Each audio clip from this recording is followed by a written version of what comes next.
కర్ణుడు భారత మహాకావ్యంలో అత్యంత సంక్లిష్టమైన మరియు ఆకర్షణీయమైన పాత్రలలో ఒకడు. అతని కథ పూర్తి వివరాలతో ఇలా ఉంది. జననం మరియు ప్రారంభ జీవితం. జననం: కర్ణుడు కుంతీకి ఆమె వివాహానికి ముందు జన్మించాడు. కుంతీకి దుర్వాస మహర్షి ఇచ్చిన వరం ద్వారా ఆమె ఏ దేవతని పిలిస్తే వారికి పిల్లలుగా కలుగుతారు.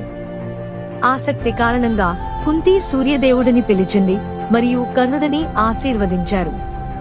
ఒక అవివాహిత తల్లి అవ్వటం వల్ల భయపడి కుంతీ కర్ణుడిని గంగానదిలో ఒక బుట్టలో వదిలేసింది.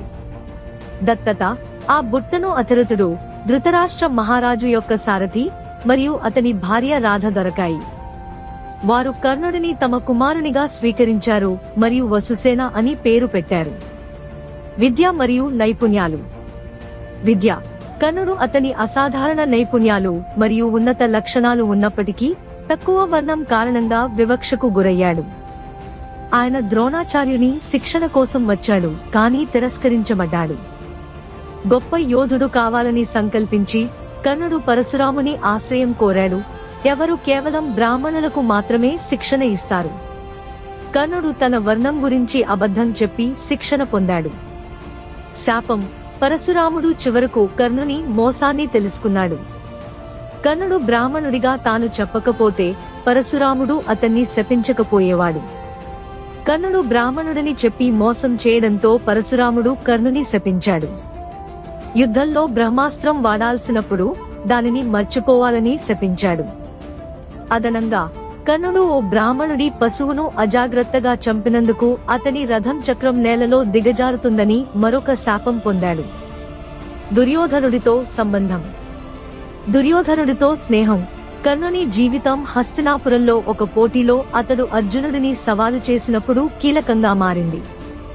అర్జునుడు అతన్ని తక్కువ వర్ణం కారణంగా అవమానించాడు. దుర్యోధనుడు కర్ణుని శక్తిని గుర్తించి అతనితో స్నేహం చేసి అతని సామాజిక స్థితిని పెంచేందుకు అతనిని అంగరాజుగా చేశాడు.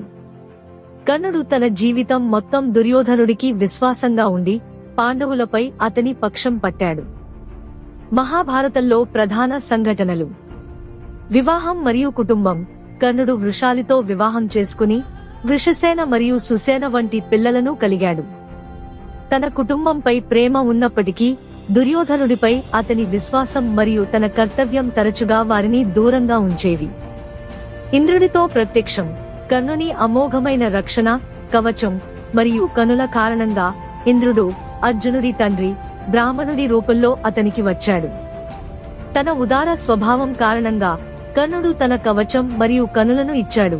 పరిణామాలు తెలుసుకుని ప్రతిగా ఇంద్రుడు అతనికి ఒక శక్తివంతమైన ఆయుధం వాసవి శక్తి ఇచ్చాడు. అది ఒక్కసారే వాడవచ్చు. తన నిజస్వరూపం: కురుక్షేత్ర యుద్ధం మొదలు కాకముందు కుంతీ కర్ణునికి అతని తల్లి అని మరియు అతను పాండవులలో పెద్దవాడు అని వెల్లడించింది.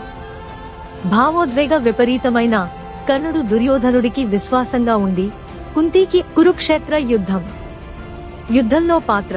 కురుక్షేత్ర యుద్ధంలో కర్ణుడు అద్భుతమైన నైపుణ్యాలు మరియు సాహసంతో పోరాడాడు.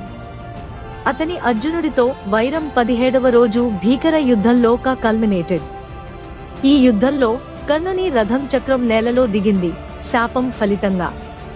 తన రథం చక్రాన్ని వెలికి తీయడానికి ప్రయత్నిస్తుండగా కృష్ణుడి ప్రేరణతో అర్జునుడు ఒక బాణం విసరడంతో అతను మరణించాడు. వారసత్వం. మరణానంతరం గుర్తింపు: అతని మరణం తరువాత పాండవులు మరియు కౌరవులు కర్ణుని నిజస్వరూపాన్ని గ్రహించారు. పాండవులు తమ పెద్ద సోదరుడిని ఎదిరించినందుకు పశ్చాత్తాపం చెందారు. కర్ణుడు అతని అమోఘమైన విశ్వాసం, ఉదారత మరియు విధి మరియు సామాజిక మర్యాదల కారణంగా ఆకృతమైన దురదృష్ట జీవితం కోసం గుర్తించబడ్డాడు. కర్ణుని జీవితం శౌర్యం, ఉదారత, విశ్వాసం మరియు విధి మరియు సామాజిక నిబంధనల దురదృష్ట ఫలితాల కథగా పరిగణించబడుతుంది. అతని కథ పాఠకులలో గాఢమైన అభిమానాన్ని మరియు సహానుభూతిని కలిగిస్తుంది మరియు మహాభారతంలోని అత్యంత హృదయ విదారకమైన అంశాలుగా పరిగణించబడుతుంది.